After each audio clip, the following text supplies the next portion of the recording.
I think a lot of you folks know who Carl DeMaio is. He's a Republican San Diegan. He's a candidate for the 52nd Congressional District in the San Diego area, challenging one-term incumbent Scott Peters. Carl served as a part of the San Diego City Council, representing District 5, and he joins us now. Carl DeMaio. Hey, Carl, how are you? Good morning. There's one of your former staffers who got canned was throwing around some sexual harassment allegations. The DA's office has said, no, we're not going to file any charges over that. And I guess you heard we were talking about it or heard us talking about it, and you wanted to call. Yeah, last time I was on your show was in late May after our campaign office was broken into, right. Trashed, and at the time we did not reveal this to the public. Our campaign strategy book was stolen. It includes all of our polling, all of our direct mail pieces were in there, target lists and voters and messaging and schedules. When the police started investigating and zeroed in on a suspect, it was this individual who was fired for plagiarism in early May. This individual was served with a search warrant. His cell phone was and other evidence was gathered. Once the police sat down with him, he said, I didn't do this, but Carl DeMaio sexually harassed me, and I quit. Now, the police... That is so weak. It is very weak. And you know what he said is that he said that he was given our strategy binder. It's like someone saying that I gave you my wallet when you robbed me at gunpoint. The strategy binder, by the way, was given to my opponent, Scott Peters, the incumbent Democrat congressman.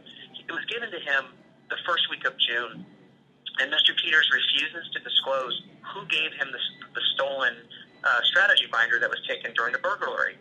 To this date, he still will not tell the public who did that, and we didn't even get Mr. Peters on record in having this stolen strategy binder until last Friday when I had to ask him a direct question in a debate. Well, what has happened? The police department and the district attorney and the state attorney general have all looked at the evidence, and the district attorney announced yesterday there was no substantiation to the sexual harassment allegations. She said that it was thoroughly investigated by the police. Unfortunately, also in the break-in, she announced that she is not pursuing charges at this time. I understand that you need to get evidence that's beyond a reasonable doubt. But in the last few weeks of the campaign, my opponent has taken this unsubstantiated smear, and he's running paid social media ads promoting stories about the smear. His spokesperson issued a statement on Friday calling me a Bob Filner-esque sexual harasser. Wow. This is just, he's trying to drag, this is a sitting U.S. congressman who's trying to drag a campaign into the mud using not a shred of substantiation on a smear. And he put this out there just as with the source being with the source for it being an obvious liar. I mean, just obvious. Well, and a pissed off former staffer who may or may not be a burglar. Peters got that campaign book. He's clearly a burglar. Oh, allegedly. Clearly a burglar. Clearly, allegedly a burglar is what he meant to say. I'm not going to tell you where I got it. Carl DeMaio's on the line, and listen to this from old man Peters. Carl ought to take responsibility for his own problems. Look, I didn't make these allegations up. No, Brent, or Scott, no, your new buddy, what's his name? Bosnich made him up.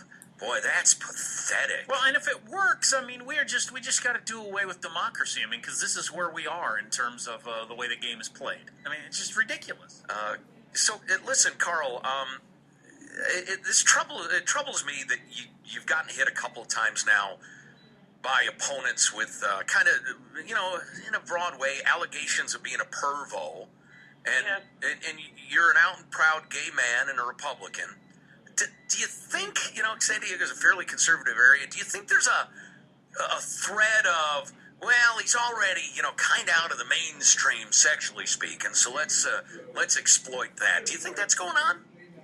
Well, I think that Mr. Peters understands that this is probably going to be a high turnout election for Republicans because they're dissatisfied with many of the policies of the Obama administration. And so what Mr. Peters is trying to do is get some social conservatives to stay home and not cast a ballot because, the it factor.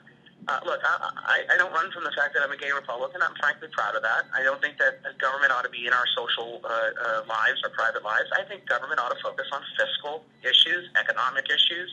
They ought to make sure our veterans get benefits. These are the issues that brought me into public service. This is what I care about. It's what San Diegans care about. But, unfortunately, I will point out, if I were a Democrat, I mean, Armstrong and Getty, what do you think would be happening right now? There would be riots in the streets. The LGBT, the Democrat, progressive groups out there. It'd be a national story, no doubt. Absolutely. Rachel Maddow with Dawn pearls so she could clutch them for the first time. There would be, indignant attacks. Carl, that line was a little bitchy. Yeah, that was pretty funny. It was funny. Very funny. It was funny. This is the hypocrisy on the left, and they've remained silent. I mean, it's been very clear. The silence is deafening. Oh yeah, their principles are a windbreaker that they take off whenever it's convenient. So if you're a Republican and gay, it's okay to say, well, he's gay, so clearly he's some sort of weirdo sexual deviant of all different kinds. You can say that. The other side, absolutely off limits, and that's the game we're going to play, I guess. And, how do you defend yourself against that? I have a loving partner. We have a great relationship. I'm proud of the fact that I always treat my staff with respect. And I think that the most important thing that people need to recognize is that in the last few weeks of the campaign, who's trying to drag us into the mud? Who's bringing up these uncomfortable topics? I'm talking about, for example, today, veterans benefits and changing the accountability structure at VA. Amen. Yesterday we were talking about pension reform. I want to talk about the issues that San Diegans care about because that's where our political system needs to focus. So, for the record, did you ever harass your former aide, Todd Bosnich, or any of the other things you're accused of? Absolutely not, and more importantly, there's some interesting things. So KFMV had taped an interview that they chose not to run in June. Mr. Bosnick back then said that he had 2 witnesses, and he gave 2 dates. Well, when the police investigated the 2 witnesses and the 2 dates, they found that he was lying. So by the time CNN sat down with him in September, his story changed. There were no witnesses. There were no dates. And so, look, how much evidence does there have to be against a smear for people to say, this is all wet? I think the media should have exercised far more discretion and restraint. But no, because it's a salacious story, Mr. Peters knew that this would distract from the issues in the last few weeks of the campaign. And the media wasn't interested in looking at truth testing it. They were just, we'll just run with it. It's an allegation. It's a he said. Well, and it's scurrilous. It's got sex in it. Exactly. And at the end of the day, this is not what we should be talking about. This is what Peters wants to talk about. I want to talk about the issues that matter to San Diegans. So I don't remember what the current laws are in terms of taking credit for messages and ads, but the ads you hate the most that are running, calling you a deviant, did they say, approved by Scott Peters on them? Yeah, he is running a promoted post on his Facebook where he clipped the first segment of my interview on NBC that only dealt with these allegations, and he put the promoted post behind that. He also conducted a push poll last week informing voters first. Mr. DeMaio has been accused of sexual harassment. Now, would that make you more or less likely to vote for him? Nice. These push polls are used by both parties, I get it, but they're used to provide very deceptive and damning information to a voter, and then you ask a question of, would you vote for or against the guy? It's designed just to get slanderous hits out about people without, following the regulations of a standard TV ad. He needs to take accountability for his campaign. The statement that he issued on Friday was just disgraceful. Carl, God, it is no mystery whatsoever why good people don't run for office, or why more people don't run for office. It's just here's the solution to it. Please call us Jack and Joe, Carl. Please. San Diego has a chance to completely reject this sort of campaign. They get to decide whether we can elevate our debate and focus back on the issues that matter to them.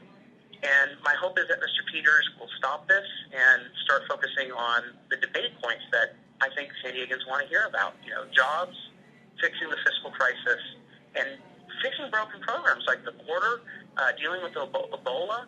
On each of these issues, we have criticized Mr. Peters' positions. And I think that that's far more pertinent than any of these smears that we've been focusing on. If you vote Scott Peters, you hate puppies, children, and America. That's true. No, That's a good point. no. Peters by Jack Armstrong. Peters, spelled with a P, is in pathetic. Carl DeMaio. Carl, always a pleasure to talk to you. And I appreciate the time. all right, don't let the scumbags get you down. All right. We'll keep getting a positive message out in the next 2 weeks. Thank you so much. Carl DeMaio, running for the 52nd District, San Diego area, rather. Sorry. He's trying to elevate the conversation. I drug it right back down. Yeah, that's the way. Disappointing to You him. know what? You're part of the problem. Seriously, if you vote for a guy who